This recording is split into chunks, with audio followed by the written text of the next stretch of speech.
Our next speaker is Mr. Bob Parks, the member of the National Advisory Council, Project 21, video producer, Media Research Center.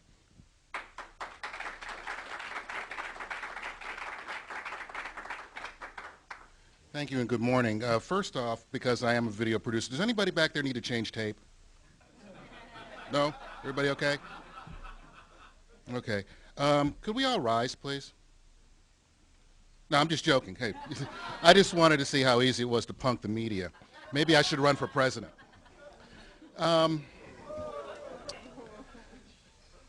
Last weekend, I and a bunch of other Project 21 people were scheduled to be on the Earl of Fari Hutchinson's show out of Los Angeles.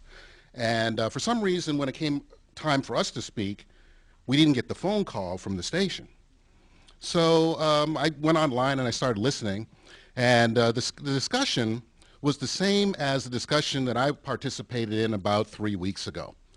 And it was just like a flashback where I heard Earl saying, "Bob, will you denounce Tea Party racism, Bob?"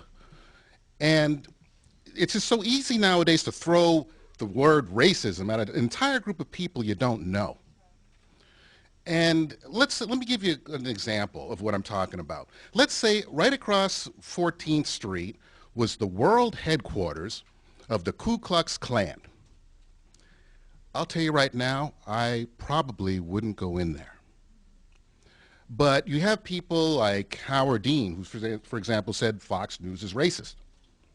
Now, he went into the station, and when he went in, he got checked in by the security guard, who he probably didn't think was racist. And the security guard called someone to take him up to the green room, and then he met the people who did the makeup to make him all pretty. And that person probably wasn't racist, and the people that was interviewing him probably wasn't racist. But he just assumed or said publicly that the Tea Party and Fox News is racist. And again, I find it very disturbing that we can call a whole group of people racist. But at the same time, if you come to like my website and other black conservative websites, you'll see all this racist language, usually coming from the left, and nothing is ever said about this. I will close by sharing with you a little story. My father was a professor at Suffolk University in Boston, and in the late 70s, he and a roommate who was white, another professor from the college, bought a townhome together in Boston.